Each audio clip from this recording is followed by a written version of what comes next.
Your fitness tracker isn't actually helping you lose weight. In actual fact, it's most likely the reason as to why you're not losing weight. So if you're using a fitness tracker, whether that's a Fitbit or a Garmin or an Apple Watch or whatever it is, to predict how many calories that you're burning off after a gym session or a walk or any kind of physical activity, then there's a very high possibility that that's actually fucking you, completely and utterly fucking you. And I know that sounds a little bit backwards. After all, these things are kind of designed to help us, aren't they? They're marketed as such. They're supposed to give you data, they're supposed to keep you accountable, they're supposed to track your steps and make the whole process a hell of a lot easier. But for a lot of people, they're doing the complete opposite. And by the end of this video, you're going to understand exactly why that's the case and also what to do instead. So let me paint you a picture, because I bet money, like literal money, on the fact that you've probably done this too, or at least you know someone that's done it. So you go to the gym, you have a solid session, you come out of it sweaty, achy, and all that stuff, and you look at your fitness tracker and it says that you burnt off 1,000 calories. So you go home, and because you've burned off 1,000 calories,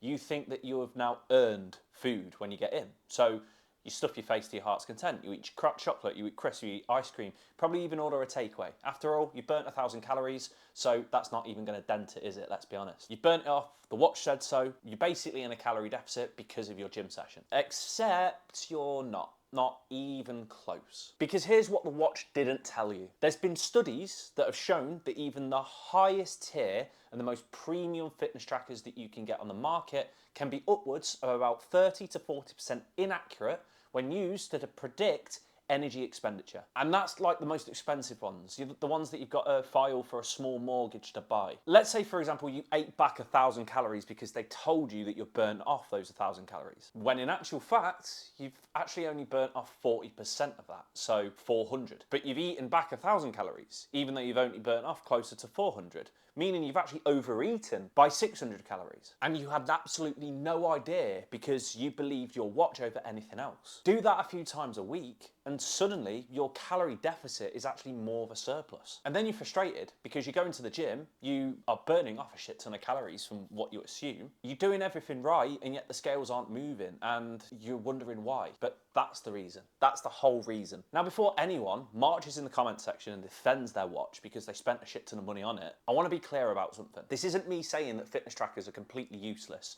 because that would be a lie. They are really good for a few things. For example, keeping you accountable. It buzzes when you are sat on your ass for a little bit too long. It allows you to track your steps over the day so you know if you need to improve them. And you can also change the music that you listen to whilst you're in the gym, which stops you from going into your pocket, picking out your phone, and, you know, scrolling on Facebook for the next 5 minutes. They're also really good for telling the time, obviously. So they are good for certain things. But unfortunately, they're being used for something they fundamentally cannot do accurately. And there's a very big reason for that. Accurately measuring your calories burned after a workout or a walk or whatever it is requires a lot of difficulty. Not a needs a slightly better algorithm kind of difficult. I'm talking properly scientifically difficult to do, because the amount of variables required to predict accurately how many calories somebody burns out in a workout is astronomical. Think about how many things affect how many calories you burn in a gym session, how intense you're going, how warm it is outside, stress levels, what you've eaten that day, the amount of caffeine you've intaken, whether or not you're in a surplus or a deficit, whether or not you're in an aggressive deficit or not, if you're tired, if you're cold, if you're exhausted, whatever. There's so many variables that impact that. To get an accurate reading of all of those variables I just mentioned, alongside the many more that I haven't, requires a lot of equipment. You'd need metabolic testing as well as a bunch of people with letters after their names. But no, what you've got instead is you've got a piece of plastic with a heart rate monitor on it. And it's doing its best. Genuinely, it's making a very educated guess based on your heart rate. But that guess, on average, can be off by nearly half. So the watch isn't lying to you on purpose, it's just not built for it. It never was. And it's not just the inaccuracy of these things which is the problem.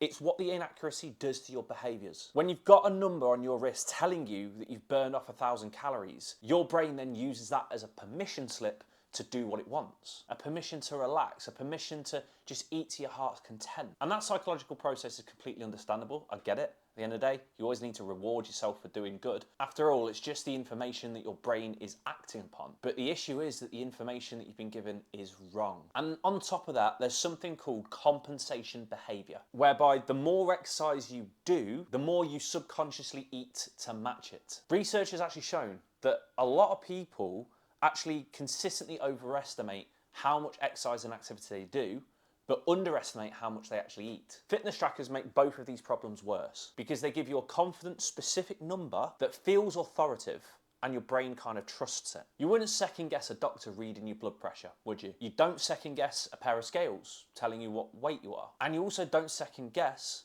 a watch that tells you that you've burned 1,000 calories. Even though of those three things, the watch is actually the least reliable thing. So honestly, if I was you, I would stop using your watch to measure how many calories you're burning off throughout the entire day. And I'd start using something a little bit more universal. There's something called a TDEE calculator, which is basically a calculator where you put a bunch of data in it about your age, your height, your gender, your activity levels, and it vomits out a number. That number being your maintenance. So the amount of calories that you burn off on average per day. And it's actually more of a range. So somewhere between 10% plus or minus that number is your maintenance range. And honestly, that is probably a little bit more accurate than what your watch tells you. And the best thing is that if you consistently eat below that number, then you're not going to look at it and go, okay, I burned off this many calories, therefore I can eat it all back. And that's the thing that's going to stop you from struggling with losing weight, because you've got a specific range that you're aiming for and you're not compensating for what another number tells you. But the second option is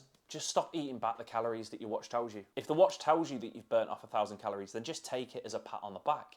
Don't go home and re-eat those 1,000 calories. Just consistently try and stick with your already given calorie deficit. And that's the most simple approach. Just stop relying on it, for God's sake. If you like this video, give it a like. If you want to catch any more content like this designed to help you get into the best shape possible without second guessing yourself and without starting again every Monday, make sure you subscribe to this channel or follow my Instagram at k.p_health. And as always, if you want some more in-depth tailored advice on how we can help you do exactly that without making your life a living hell, follow the link in the description below, fill the form out, and I'll be in touch with you personally to show you how exactly we can help you do that. In the meantime, have a lovely rest of your day. Peace.